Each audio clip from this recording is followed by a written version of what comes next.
लात मारने के बाद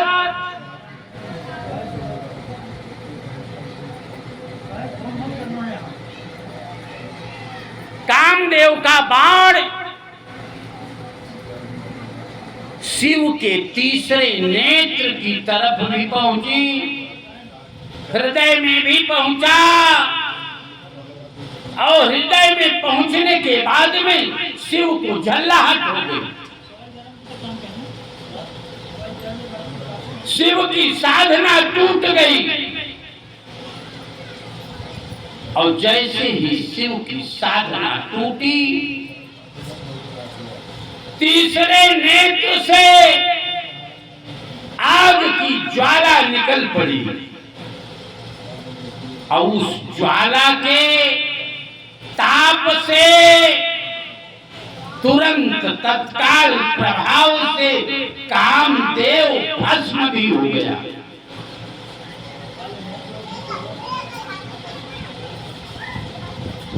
शंकर जी उठ खड़े हुए, इर्द गिर्द पार्वती थी। कामदेव के भस्म होने के बाद में रति दौड़ती आई और पार्वती को श्राप दे गई थी।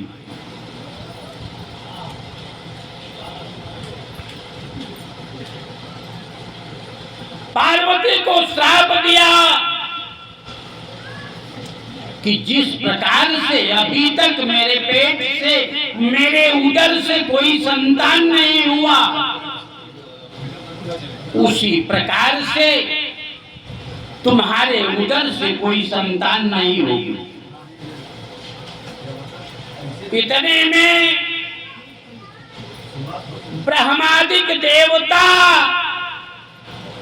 तुरंत उस स्थान पर उपस्थित हो गए।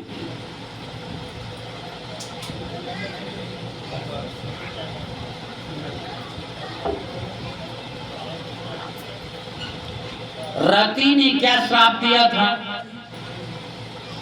कि तुम्हारे उदर से कोई संतान न हो।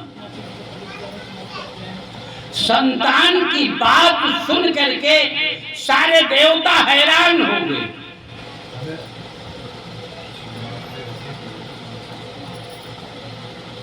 देवताओं ने आया, देवता सारे आए और ये कहे कि इन्हीं के संतान से तो तारकासुर का वध होना।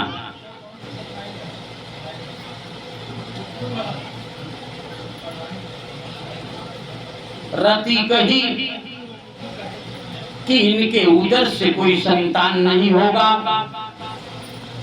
जैसे इस समय आईवीएफ की व्यवस्था चल रही है ना, तो ये आईवीएफ की व्यवस्था से ही इनको संतान की प्राप्ति होगी।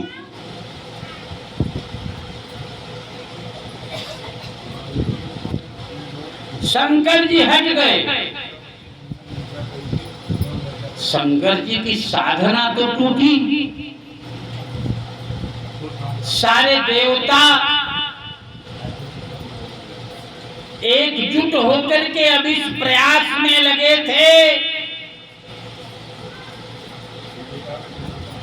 कि शिव जी विवाह करने के लिए तैयार हो जाए।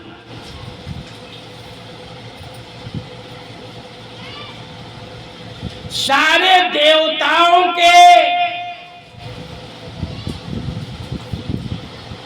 कहने पर शिव जी ने किसी प्रकार स्वीकृति किया, लेकिन शंकर जी ये कहे कि हम सती के अतिरिक्त किसी से शादी नहीं करेंगे। सारे देवता ये कहने लगे यह पूर्व जन्म की सती ही है। शंकर जी कहने लगे कि मैं इसकी परीक्षा लूंगा, अगर मुझे अनुभूति हो जाएगी कि यह पूर्व जन्म की सती है,